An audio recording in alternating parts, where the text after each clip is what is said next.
If you build it, they will come. Wasn't that said in a movie?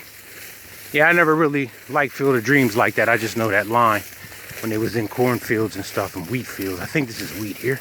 Yeah, this is wheat. But anyway, I want to talk about how I almost got Me Too'd before Me Too was even a movement. Back in 2005, I'm 31 years old. I get a job with the state. And there was this older female there, a white lady, 50 years old, just turned 50. So I didn't know this then, but she had hit the wall and was looking for male validation. And fellas, if you ever get this, you know that the girl is trying to let you know she's available. She introduced herself as, I'm not gonna use her real name, but let's say her name was Elizabeth Jones. But when she got married, her name became Elizabeth Smith.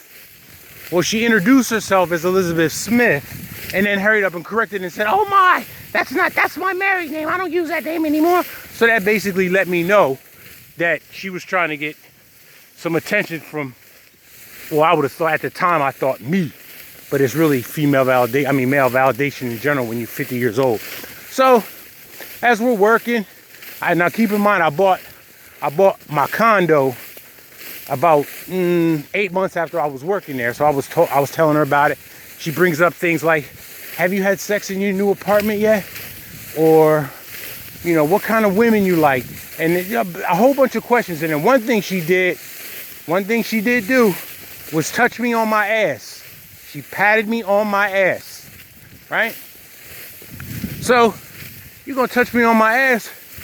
I'm looking to do something different besides that. You know what I mean? You gonna touch me on my ass, what's up? You trying to give me some ass or what's up? And I didn't say it like that, but in so many words, she wanted me to take her out first.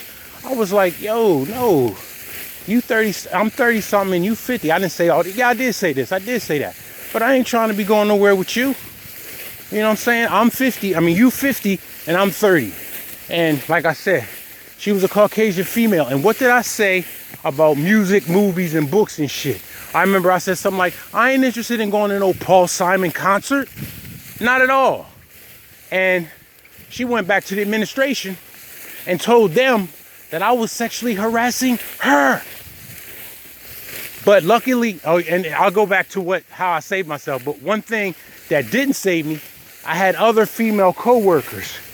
A young Caucasian female, about 26, then a black supervisor who was about my age now, about 45, right?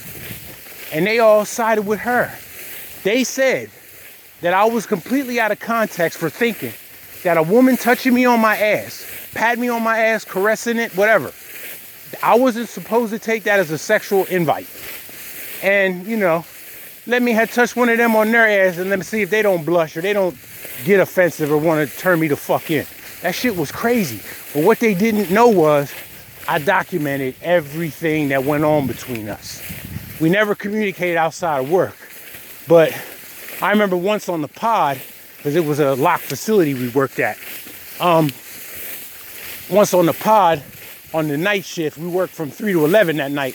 And then when the night shift came, she said something like that. They asked her, they said, Elizabeth, what you been doing up here? She said, oh, nothing, just having a sexually charged conversation with Mr. James here. And I'm like, yeah, I was writing all that shit down because I knew, because some people had told me before what kind of bitch she was, which should have told me I should have left her alone altogether.